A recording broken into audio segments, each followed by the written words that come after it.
Judges chapter 14. Samson went down to Timnah and saw there a young Philistine woman.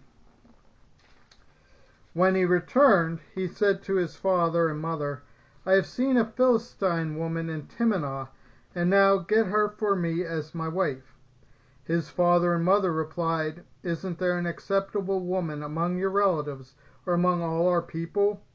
Must you go to the uncircumcised Philistines to get a wife? But Samson said to his father, Get her for me. She is the right one for me. His parents did not know that this was from the Lord, who was seeking an occasion to confront the Philistines, for at that time they were ruling over Israel. Samson went down to Timnah together with his father and mother. As they approached the vineyards of Timnah, suddenly a young lion came roaring toward him. The Spirit of the Lord came powerfully upon him, so that he tore the lion apart with his bare hands, as he might have torn a young goat. But he told neither his father nor his mother what he had done. Then he went down and talked with the woman, and he liked her.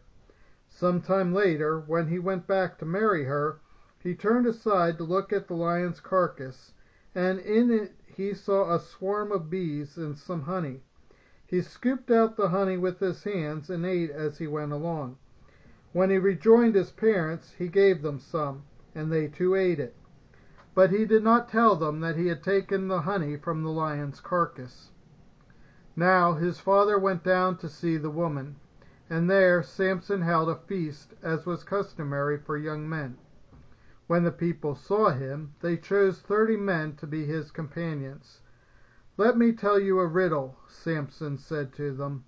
If you can give me the answer within the 7 days of the feast, I will give you 30 linen garments and 30 sets of clothes. If you can't tell me the answer, you must give me 30 linen garments and 30 sets of clothes. Tell us your riddle, they said. Let's hear it.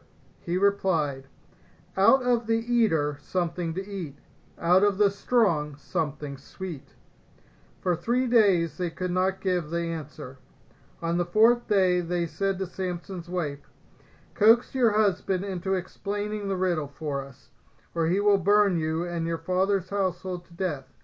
Did you invite us here to steal our property? Then Samson's wife threw herself on him, sobbing, You hate me. You don't really love me. You've given my people a riddle, but you haven't told me the answer. I haven't even explained it to my father or mother, he replied. So why should I explain it to you? She cried the whole 7 days of the feast, so on the 7th day he finally told her, because she continued to press him. She in turn explained the riddle to her people. Before sunset on the 7th day, the men of the town said to him, What is sweeter than honey? What is stronger than a lion? Samson said to them, If you have not plowed with my heifer, you would not have solved my riddle. Then the Spirit of the Lord came powerfully upon him. He went down to Ashkelon, struck down 30 of their men, stripped them of everything, and gave their clothes to those who had explained the riddle. Burning with anger, he returned to his father's home, and Samson's wife was given to one of his companions who had attended him at the feast.